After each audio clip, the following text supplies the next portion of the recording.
Imagine a child coming home from school, opening the door. The house is empty. A key hangs around their neck. No one asks how the day went. No one checks the homework. And you already know the rules. Reheat the food yourself. Do your homework yourself. Figure out your problems yourself. Today, these children are called Generation X. And there is one strange reason why they became the most resilient people in the modern world. But that reason is not as obvious as it seems. And if you are watching this video right now, there is a good chance that part of this story is yours too. This is how an entire generation of people grew up, those we now call Generation X, born roughly between 1965 and 1980. They are often referred to as Latchkey kids. And honestly, this generation gets talked about in a peculiar way, either with nostalgia or with jokes. We stayed out until dark. Nobody monitored us. We were independent. And there is truth in that. But almost no one talks about the other question. What all of this did to the person on the inside. Not to the body, not to the character, but to the way a person trusts, loves, asks for help, or on the contrary, grows accustomed to never asking for it at all. And here is where it gets truly interesting.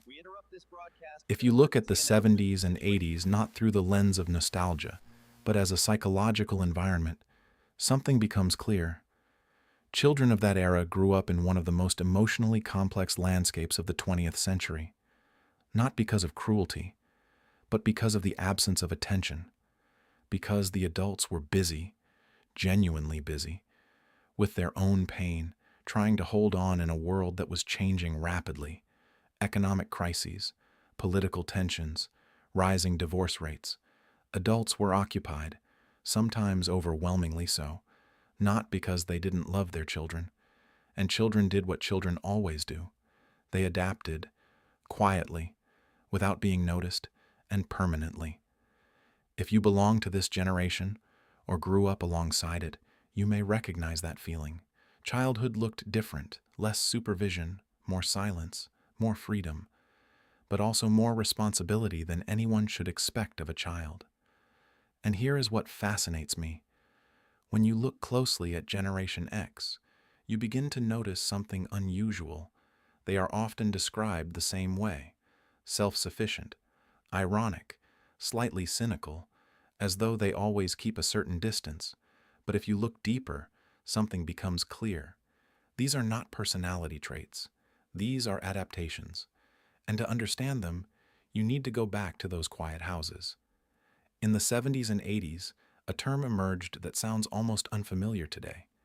Latchkey kids, children who came home to empty houses. Parents were at work, sometimes both of them, sometimes until late in the evening. And this was not considered a problem. It was simply ordinary life. Children of Generation X learned practical things early: how to cook a meal, how to do their homework on their own, how to solve a problem by themselves. But there was one more skill they mastered very early: how to process emotions on their own, not because their parents were bad, but because their parents were exhausted, and the child could feel it. They learned not to complicate things. They learned to be convenient. They learned to read the atmosphere of a room before they even walked into it. Two opposing things were developing inside these children simultaneously: self-reliance and loneliness. And many people from this generation still cannot say precisely which of the two taught them more. Not one instead of the other. Both. Together. And it is precisely this combination that creates a very unusual psychology. When no one guides you by the hand, you begin to build your own system of support. And it stays with you for the rest of your life. And this is where the most interesting part of the story begins. Here is an intriguing question. What happens to the brain of a child who understands one simple thing from an early age? If something goes wrong, I will have to figure it out myself?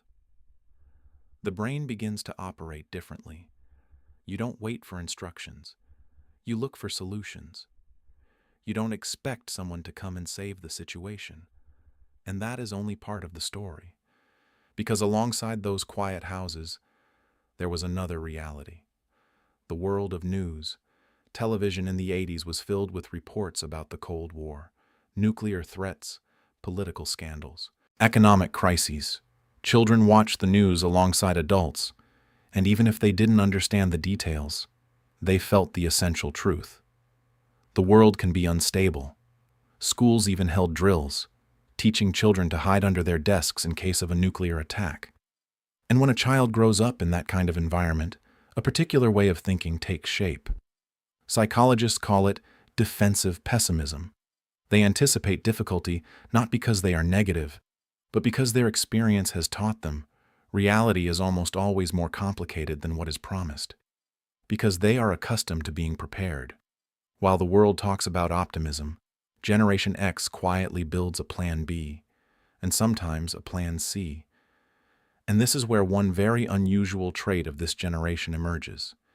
But here a paradox also appears. Generation X often says it doesn't need help, that it can manage on its own, that it doesn't need attention. And then, without warning, someone from this generation gets in their car at 3 in the morning and drives over to help, without posting about it on social media, without expecting thanks, simply because it needed to be done. They grew up in homes where words changed little, actions changed things. And here it is important to say one more thing. Different generations are shaped not because some are stronger than others, but because they grow up under different conditions. Generation X grew up in a world of greater uncertainty and greater freedom. Younger generations grew up in a more predictable environment with more parental involvement, and so they developed different life strategies, not better ones, and not worse ones, simply a response to a different environment. Now imagine a different scene. Several decades have passed. Those same children who once came home to empty houses have become parents themselves, and suddenly an entirely different culture surrounds them. Apps that track children's whereabouts, schedules packed with structured activities, constant supervision, and somewhere deep inside, a strange feeling stirs. Because their own childhood looked different. They learned resilience through freedom, through mistakes, through experiences that were sometimes painful, but real. And now they face a difficult question. Where is the line between protecting a child and allowing them to build their own strength? Some find that balance. Some are still searching. And that is perfectly normal. Because parenting is always a dialogue between the past and the future. Every generation tries to repair what felt painful in its own childhood. And this is precisely where the true strength of Generation X reveals itself. When the system fails, when things don't go according to plan, when others become lost. These people often remain calm, not because they don't care, but because their minds are already familiar with uncertainty. They trained for it throughout their entire childhood. And so when the world begins to shake, they do what they have always done. They look at the problem, and they start looking for a solution. Perhaps that is why Generation X sometimes seems invisible. They rarely seek attention. They rarely announce themselves loudly. They simply do what needs to be done, and they do it well, quietly, steadily, consistently. But if you look more carefully, one thing becomes clear. Many of the systems that hold the modern world together are sustained by precisely these people. Those same children who once came home with a key around their neck, who taught themselves, who understood one simple truth early on: no one is coming to save you.